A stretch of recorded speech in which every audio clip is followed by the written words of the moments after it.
Arratsaldeon guztioi, Donostia International Physics Centerren izenean, ongi etorri Passion for Knowledge jaialdira. Ona, etorritako guztiei guri eskerrik beroenak.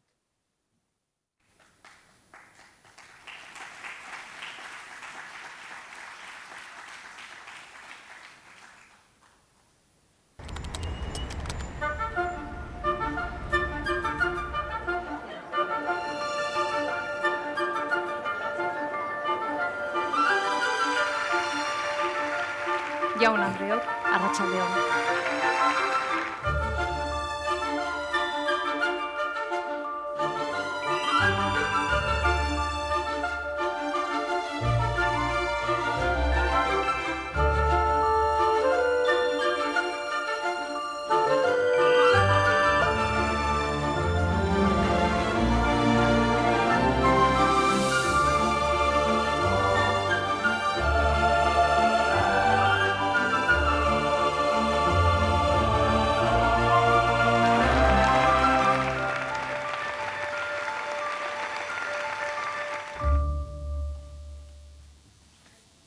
Bueno, bienvenidas y bienvenidos a Passion for Knowledge. Ongi etorri Passion for Knowledge jaialdira. Helburu gisa daukagu zientzia sustatzea. Etorkizuneko belaunaldien ongizatea bermatzeko.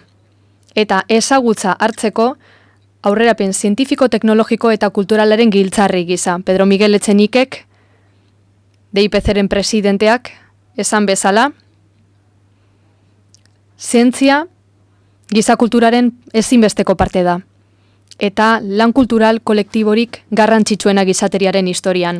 Beraz, Passion for Knowledge kulturarekiko pasioaren giltzarri da. Munduko aditu handiak ditugu gurean, disiplina eta zientzia desberdinetakoak, haien artean hainbat Nobel sari.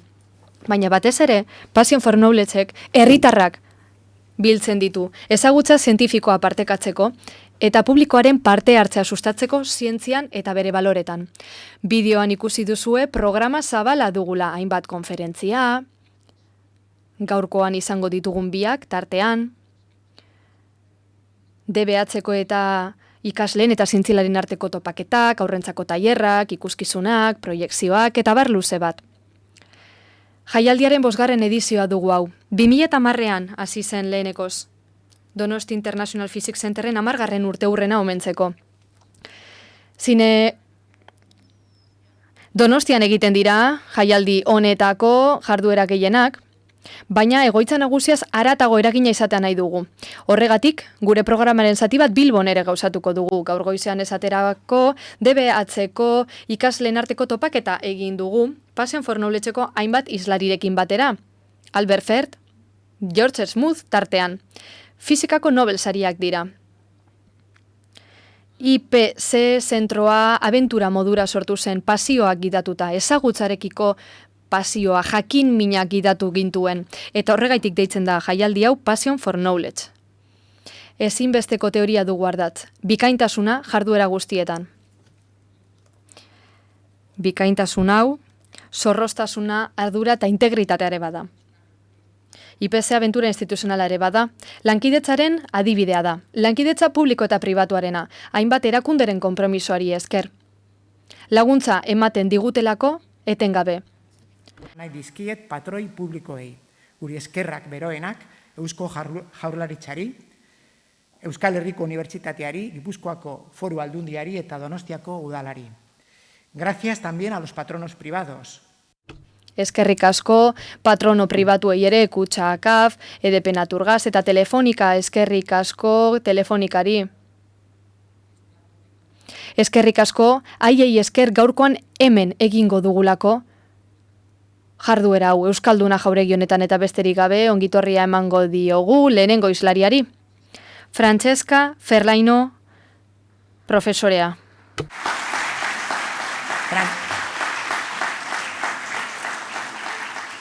Francesca Ferlaino es Napolikoa da eta fisika kuantikoan aditua da. Duela gutxitik ikerketan aritu da fenomeno kuantikoak aztertzen, gas atomikoetan oso temperatura basuetan. Francesca eta bere ikerketa taldeak Innsbruckeko unibertsitatean duela gutxi mugarri bat markatu dute zientzian, hain zuzen ere, Materiaren egoera berri bat deskubritu dute. Ezaugarri, solido eta likidoak dituen aldi berean.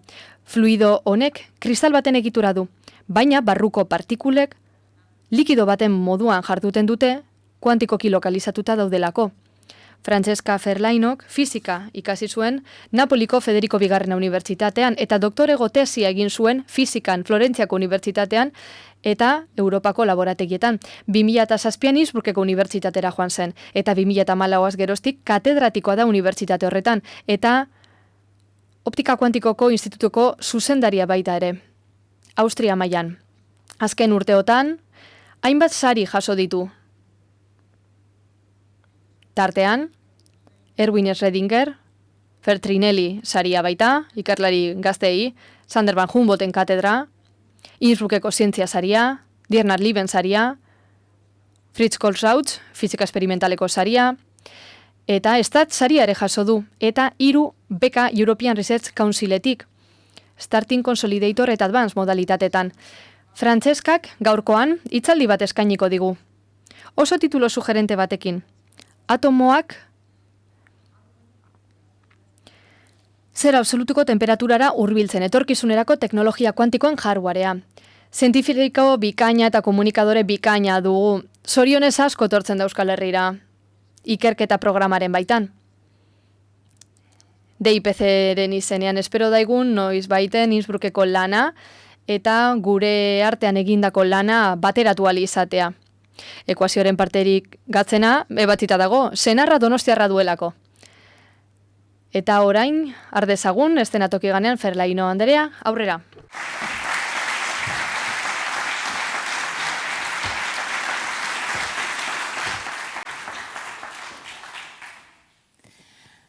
Gracias y eskerrik asko.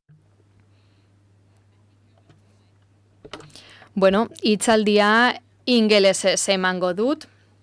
Interpreteak ditugulako eta benetan ohorea da gaur hemen egotea eta jaialdi bikainonen parte izatea, zientzia ospatzen, ezagutzarekiko pasioa ospatzen. Gainera esango nuke oso sentsazio sakona eragiten duela pasio honek eta gonbidatu nindutenean, pentsatu nuen zeri buruz arituko nintzen. Pentsatu nuen behar bada hoberena jaialdi honen testu inguruan, zera izango litzatekeela. Fisikari kuantiko desberdinek, urteetan zehar, egindako aurkikuntza berrien berri ematea, eta zuekin partekatzea zer nolako hausnarketa lan egin dugu gure eguneroko bizitzatik aldentzen diren gauza direlako. Beraz, labur, nire taldearen ikerketa lana aipatuko dut, baina leheneko eta behin goazen bidaiatzera, goazen bidaia bat egitera, goazen kuantiko izeneko mundu batera eta goazen ikustera zer gertatzen den. Hori egiteko, zera esan behar dizuet lehen bizi. Ezagutzarekiko pasioa ospatu beharko genuke Erwin Schrödingerren hitz hauek ditugu. Hain zuzen ere bera izan zen mekanika kuantoaren deskubritzailetako bat. Eta zer dio? Zientzialarien lana ez da inoiz ikusi gabekoa ikustea, baizik eta egunero ikusten duzun horretan pentsatzea. Inoiz bizi ez badugu ere. Beste modu batera pentsatzera garamatza, hori da mezua. Egunero ikusten dugun hori hortxe dago, baina goazen beste modu batera planteatzera. Eta hori da zientziaren boterea, hori da fisikaren boterea. Hain zuzen ere, gure egunerokoan, bizitza polita daramagu, eta egunerokotasun honetan, gure inguruan daukaguna nola baitu ulertzen dugu, ezta? Gure inguruan osagai txikiak daude, atomoak, molekulak, argi partikula txiki bat fotoia esaten dioguna. Beraz, hauek dira osagai garrantzitsuenak. Hauek eraikitzen dute realitatea. Eta esan genezake, hauek dira eraikuntza blokeak. Beraz, errealitateak eta bloke hauek arau berdina jarraitzen dituzte, baina egiatan ez dela inguratzen gaituen errealitate horrek fisika klasikoaren arabera elementu txiki horiek guztiak ditu, baina beste lege batzu jarraitzen dituzte, mekanika kuantikoaren legeak hain zuzen ere. Mekanika kuantikoa terminoa duela 100 urte erabiltzen hasi ziren, Göttingeneko unibertsitateko fisikari batzuek. 1920 urte ingurua zen, eta termino honen bitartez definitu nahi zuten fisika arloan oso gauza txikiak arautzeko zeuden legeak. Fotoiak arautzeko legeak esate baterako, baina urte hauetan gauza asko deskubritu ditugu eta zigara mekaniko kuantiko hau ulertzen, horren eraginak ulertzen. Hain zuzen ere gaur egun esaldi zehatz bat erabiltzea gustatzen zaigun nolabait erakusteko askoz gehiago ulertzen dugula honen inguruan. Esate baterako orain gutxi hasi gara bigarren iraultza kuantikoa terminoa erabiltzen. Eta gaurkoan zera kontatu nahi dizuet. 100 urteren ostean, iraultza hau bizitzen ari gara. Baina zer aldatu da? Bueno, lehenengo iraultza mekanika kuantikoa bera ezarri zen. Eta lehenik eta behin, naturaren lege berriak ulertu behar ziren. Orain, ingeniaritzaz eta kontrolaz ari gara, maestriaz eta lege berriak erabiltzeaz. Duela urte batzuk,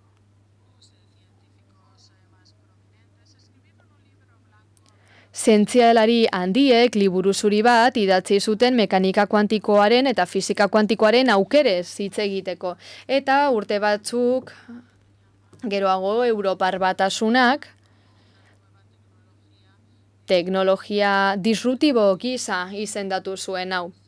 Flagship edo buke insignia bat izango litzateke garapen estrategikonen baitan.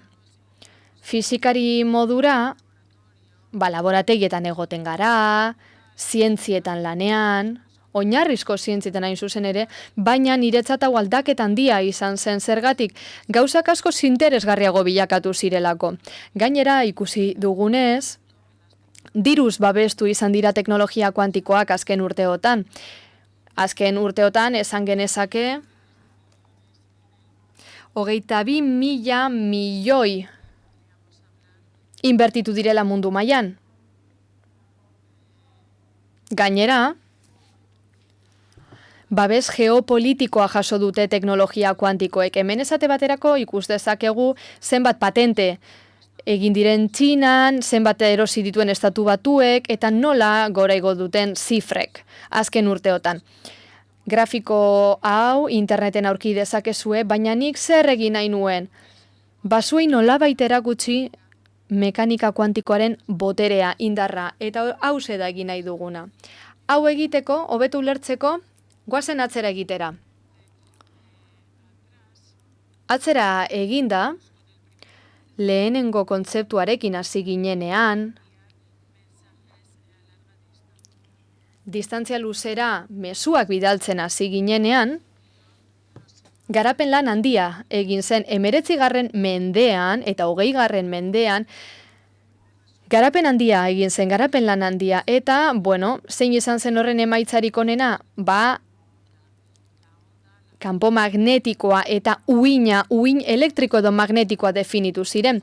Uin hauek oso distantzia luzera igor daitezke. Eta uin honek simplifikaziorako boterea du baita. Beraz, kodifikatu egin daitezke seinaleak. Beraz, argiak kanpo elektriko eta magnetiko hauek garraiatzen ditu eta seinaleak kodifika ditzake. Ideia hau hainbat zientzialari garatu zuten. Hemen Guglielmo Marconi jarri dut. Berak sortu zuen distantzia luzerako irrati bidezko transmisioa, telegrafo hain zuzen ere. Beranduago, esfortzu handiarekin eta zientzialari talde handi batekin lehenengo transmisio transatlantikoa egin zen. Eta ostean, fizikako Nobel saria jaso zuen Carl Ferdinand Braunekin batera. Telegrafia garatu izanagatik. Zein zen ideia? Mezu bat bidaltzea, uinak erabiliz. Beraz, gogora dezagun, mezuak bidaltzea, baina lengoaia hori erabiliz, Morse kodea erabiltzea da, ezta? Beraz, kodearen helburua zen simbolo batzuk sortzea, bat luzea eta beste bat laburra. Eta gero, alfabetoko letra bakoitza eta zenbaki bakoitza, sekuentzia bihurtzea, laburra luzea, laburra luzea. Ideia hau, gero, ordenagailuen logika binariorako erabili zen. Zergatik, ordenagailuak azken finean logika honetara garamatza, 0 bat, 0 bat. Bi balio daude, beste kasuan bezalaze. Bestean zen laburra luzea, hemen bat 0, hori da logika binarioa, eta ordenagailuetan, mugikorretan, eta bestelako kalkulagailuetan ere erabiltzen da. Nola ez? Logika indartsua da, kodifika daiteke oso komplexo izan daiteken informazioa, simbolo hauek erabiliz, baina gero logika daukagunez, lengoaia bat adostu genuenez, binarioa dena kasu honetan, hortxe dago jada lan eginda, baina gero lengoaia hori ulertu behar da. Fisika klasikoan, transistorea esango genioke horri, hain zuzen ere, lehenengo ordenagailuetako bat, hause izan zen. Behar bada ikusi duzue film hau, ez da, Enigma, Turingen makina daukagu. Kriptosistema hau Alemaniar erregimenak erabili zuen bigarren mundu gerran, deszifratze lanetarako. Hause da funtzean lehenengo ordenagailua kalkulagailu handia litzateke. Antzeko zerbait. Eta, zer egin zuten? Kriptosistema deskodifikatu izan zuten, Enigma deskodifikatu zuten. Betire kode binario erabilita, 0 bat, 0 bat. Momentu hartan ez genukan transistorerik. Antziagoa den zerbait, tubo hau esaterako, eta gero garatuz joan zen, eta hardwarea ere garatu izan da horrela transistorea asmatu zen azkenean, hemen ikus dezakegu askoz txikiagoa dela, eta oso modu eraginkorrean kodifika dezake kode binario hori. Bestalde, zirkuitu integratu ere garatu zen, beraz, objektu txiki hori daukagu, hainbat transistorerekin barnean, eta zer da interesgarriena, badagoela lege empiriko bat, Mooren legea, zera diona. Aurrera eginala, hemen daukagu 2020 urtea, aurrera eginala, objektu honek, kode binario hitz egiten duen objektu honek, ardezaken transistore kopurua, bikoiztuz doa urtean. Gaur egun, mikrochip batean, 50.000 milioi transistore inguru ditugu. Beraz, transistore gehiago ditugu, ordenagailu boteretsuak, hau oso erraza da ulertzeko, baina ordenagailuak gainera gero eta txikiagoak dira, beraz non dago muga. Zenbat transistore jarrai ditzakegu? Zenbat transistore egon daitezke gailu baten barruan, gailua gero eta txikiagoa bada, oso interesgarria da. Zergatik? Odi, hasierako odi honen tamaina, Turingen makinan zegoen odiaren tamaina, hause zen, izugarria zen, baina orain transistoreak zirkuitu integratuan egoten dira eta gero eta txikiagoak dira. Bakteria baten tamainakoak izan daitezke. Eta, azkenean, atomo baten tamainakoak izango dira. Beraz, galdera zera izan liteke. Zenbat energia behar dugu gailu elektronikoietako bat kontrolatzeko? Energia beste muga batetara iristen ari da. Elektroi bat gailu bakoitzeko izango litzateke muga. Beraz, atomo bat daukagu, tamainoa esan dugu zein den, elektroia baita, eta energia. Beraz, elementu txikien fizika hitz egiteragoaz, eta hemen sartzen da fizika kuantikoa. Hemen, zer ikus dezakegu? Ibaia estutu egiten dela, ez da? Itxasadarraren ostean. Baina, zer da berezia mundu kuantiko honetan? 0 bateko transistorea zaratago zerbait ote dago. Kontzeptua lehenengoa behintzat zaiena da ulertzeko. Lehenik eta behin ulertu beharko dugu, atomo bakar baten edo elektroi bakar baten energia nola funtzionatzen duen. Ni italiarra naiz, eta beti adibide bera erabiltzen dut. Ura hartzen dugu, berotzen jartzen dugu, eta gero pasta sartzen dugu egosteko. Temperatura etengabe goranzoa. Beraz, temperatura etengabe, uraren temperatura etengabe igoko da. Energia kuantizatzen denean, temperaturaren eta energiaren goraka da. Horrek ez du gora egingo, maila batetik bestera salto egingo du. Elektroi bat badaukagu hemen eta hemen beste bi, atomoak ezin du bien arteko balio bat izan. Batetik bestera pasatzea bezalaxe da. Hau da in zuzen ere kuantizazio kontzeptua. Nolabait babestu egiten da atomoaren maila energetikoa. Ez baita hain erraza hau lortzea. Beraz, kuantizazio honetan oso ondo definitzen da energia horrek izan dezakeen balorea, eta ez da etengabekoa, hori zedalderik handiena. Beste desberdintasun handi bat, hau horrela izanik, nik jakin dezaket zein den atomoaren maila energetikoa, eta laser argi bat edo fotoi bat erabil dezaket, beste egoera batetara eramateko. Beraz, bi maila ditut, bata goranzkoa eta bestea beranzkoa. Zeroa eta bata. Berriro diot. Bi egoera desberdin ditut, objektu beraren kasuan. Orain atomoaz bakarrik ari gara. Beraz, momentura arte zera pentsatuko zenuten ondo, transistore bat bezala ze. Atomo bat izango balitz bezala da hori. Hemen kodifika daiteke eta hor bukatzen da kontua, baina ez askoz gehiago dagorren atzean, eta hementxe dator eromenik handiena, zergatik. Atomoaren egoera 0 eta 1 izan daiteke aldi berean.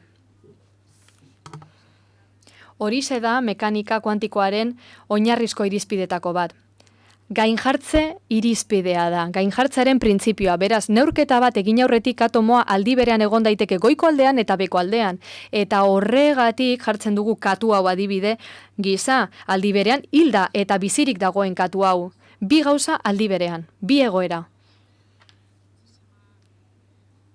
Eta honek badu indar handia, zergatik? Egoera ezin daiteke 0 eta 1 izan, bakarrik beste bat balio izan ditzake, eta hain zuzen ere,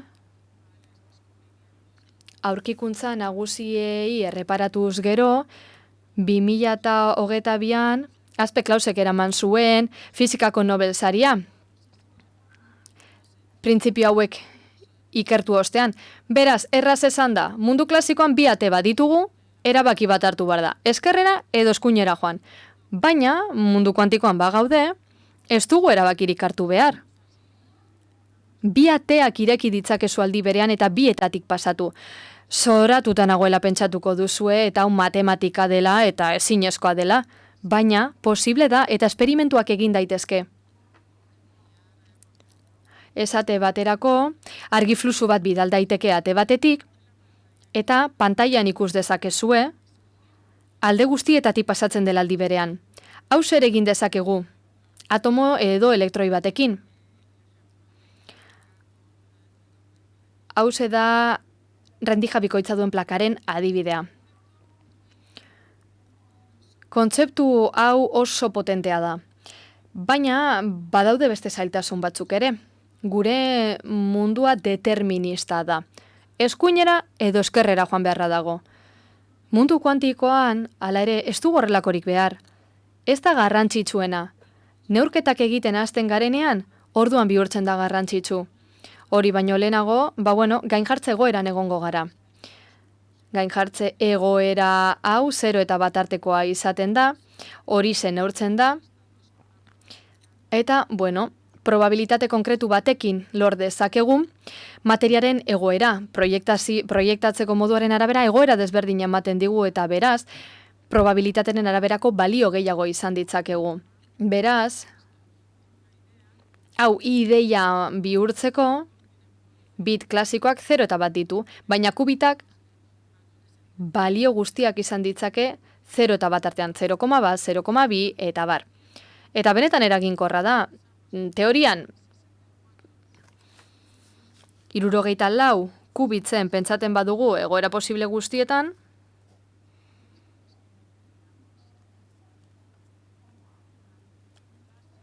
bai klasikoarekin lortuko genuken egoera kopurua izango litzateke, baina 20 aldiz gehiago. Eta hori da gaientze kuantikoa, supremazia kuantikoa. Baina, zer gertatzen da, lengoaia bat aurkitu dugula azkenean kubit daukagu, kubit edo bit kuantiko hau, baina garrantzitsuena zer da? Helburua aztertzea, transistore kuantiko aztertzea baita. Eta hemen, logika bat aurkitu beharra dago. Enpresa desberdinak daude, munduan, enpresa handiak, ikerketa taldean hitz, eta guztiak ere hardware egokia identifikatzeko lanetan ari dira. Atomo batek izan dezaken indarra aipatu dut, eta balizko aplikazioetako bat zein da. Kubit edo bit kuantiko hau sortzea. Baina askoz gehiago egin daiteke. Bit kuantiko hau alde batera utzi beharko dugu, eta ikusi beharko dugu zer gehiago lor dezakegun. Horrez gain, atomoa bi mailaren artean txandakatzen ibiltzea lor dezakegu pendulu bat balitz bezala. Erloju bat balitz bezala. Erloju atomiko bat. Horixe da hain zuzen ere, neurketa egiteko modurik zehatzena, denbora neurtzeko modurik zehatzena. Bi maila energetikoren arteko oszilazioaz ari gara. Lehenengo eta bigarrenaren kasuan zesioaz ari gara, eta orain egia da berriro definitu dela hau. Baina garrantzitsuena hemen zera da.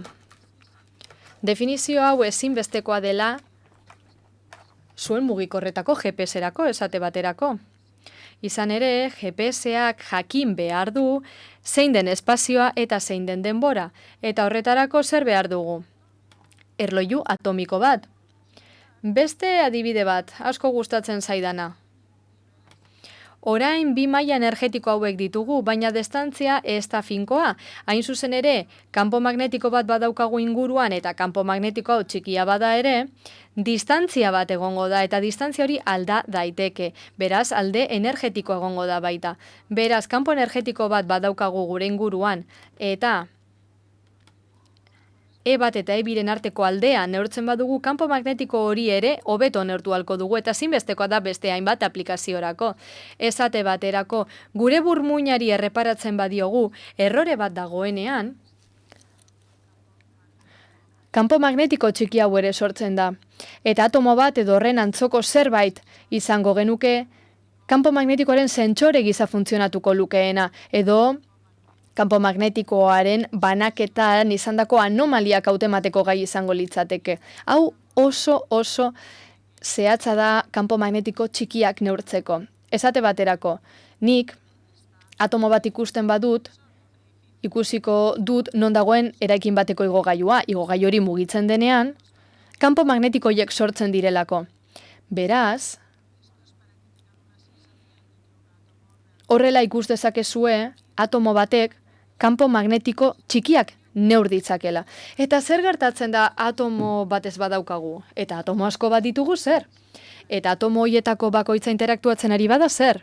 Bueno, hemen objektu bakar batetik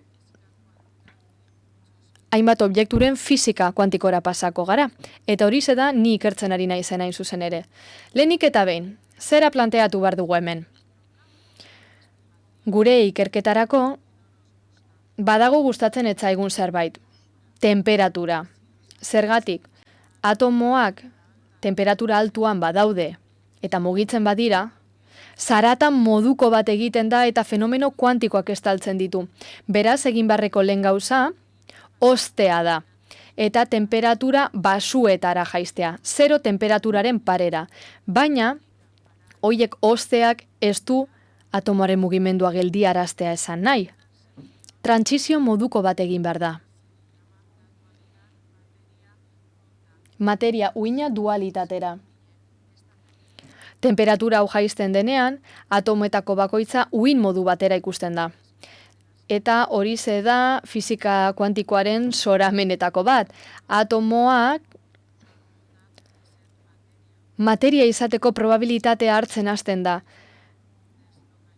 Eta deslokalizatuta dago, zer esan nahi du horrek, badagoela probabilitatea atomo bat aurkitzeko, espazioko toki desberdinetan.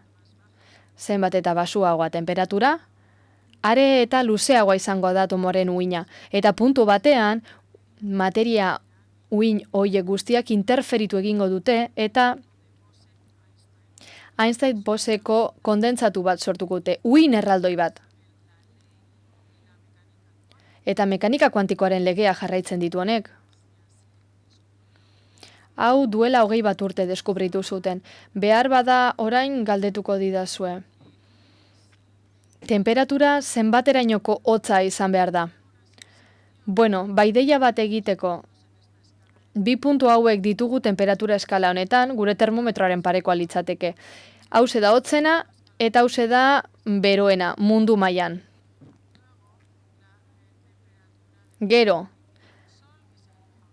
eguzkiaren gainazalaren temperatura pixka bat aldentzen dena, eta gero unibertsoko tokirik hotzenean pentsatzen badugu, daukagu, radiazio kosmiko hau ere baita, oso hurbil dagoena, eta gero partikulen arteko talka. Eta, orain erakutsiko dizuet, nola gertatzen den hau. Bideo honetan atomoa ikus dezakegu, norabide batean doa, eta argi urdin hau guk erabiltzen dugu mugimendua moteltzeko. Eta oztu egiten dugu laser bidez, atomoaren mugimendu hori geldotzeko. Atomoa ona heltzen ari da, bertan harrapatu egiten da, eta oste prozesuaren azken fasean sartzen gara. Bertan gaza prestatzen da temperatura basuetan.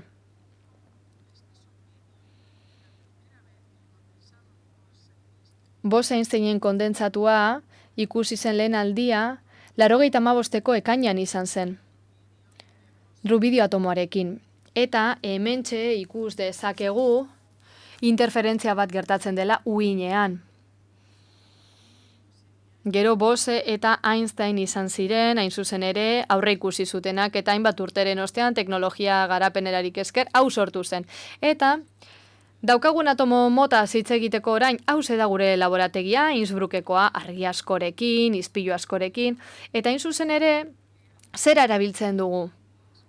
Oso atomo bereziak. Adibide bat jarriko dizuet. Zer egin dezakegu atomo magnetiko honekin? Izan ere normalean, pentsatzen dugu, materiak egoera bat daukala, solido edo likidoa, edo gaza. Baina gerta liteke egoera berri bat ere izatea materiak. Sailkapen horretatik kanpo.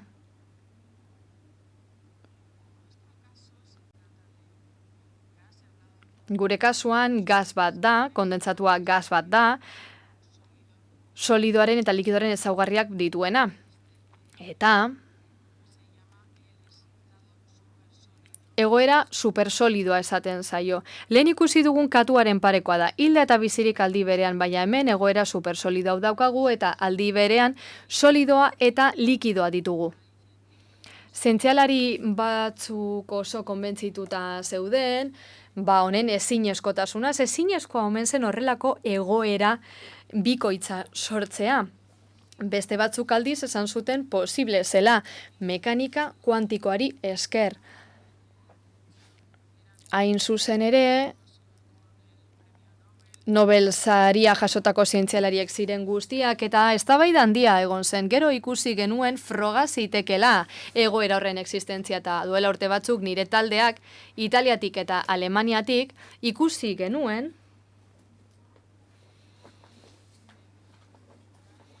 gas honekin azginatekeela, eta ikusi genuen atomoak modu independentean antolatzen direla. Oso modu antolatuan. Koherentzia mantentzen duten bitartean, eta benetan oztu daiteke sistema, eta egoera berri horretara iritsi.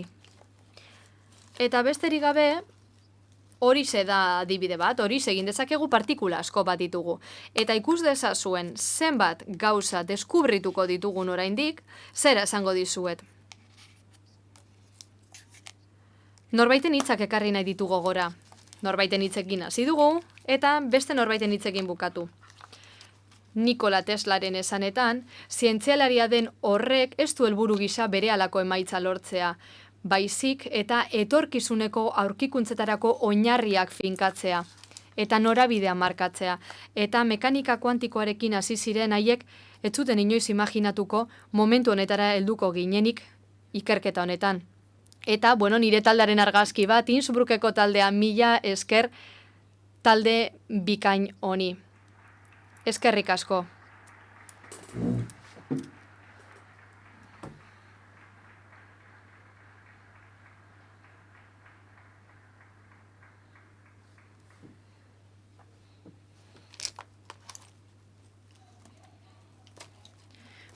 Pare bat galdera egiteko hastia dugu oraindik.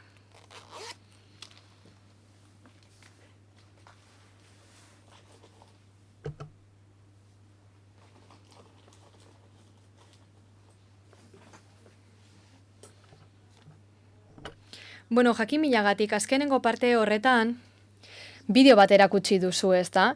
Hortze ikusi dugu laserrarekin atoma nola hozten den. Eta gero intersekzio horretan gelditzen da, laranja intersekzio horretan zer zen hori?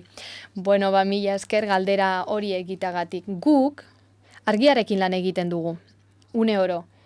Aldi batetik, argi hori erabil dezakegu partikularen mugimendua geldiarazteko, kasu honetan hozteko, eta kolore egokia izan behar dut horretarako.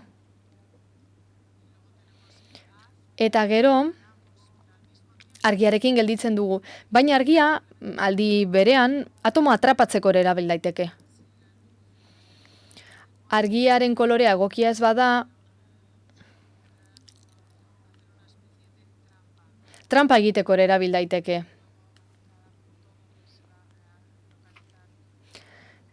Eta gero ikusiko dugu atomo bakoitzan non lokalizatuko den, eskerrik asko.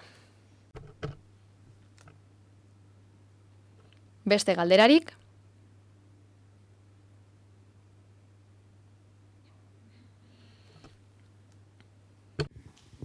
Could you give us some hint of what's the difference between a super... Esan dezakegu zu zein den superfluidu baten eta supersolidoen arteko desberdintasun nagusia? Egoera supersolidoa, superfluidoare bada. Beraz, berezia da, mota hau berezia da, mota honetan, atomoak ezin dira bereiztu. Sistema bat osatzen dute. Eta beraien artean adostu dute koherenteak izan direla, baina horrez gain, espazioan non kokatuta egon ere adostu dute, beraz, nolabait esatearren, simetria puska dezakete eta uhin bat sor dezakete kristal bat izango balitz bezala. Egitura periodiko bat, baina bereiztu ezin direnez, ezin dugu esan zein den fluitzen ari den partikula eta zein den egoera supersolidoan dagoena. Eta badaude aldi berean gertatzen ez diren gauza batzuk ezaugarri bia dituztenak, baina aldi berean gertatzen ez direnak. Moztu ezin direnak, solidoak kendu eta beste partearekin geratzeko. Mila esker, benetan eskerrik asko zuen denbora eskaintzagatik.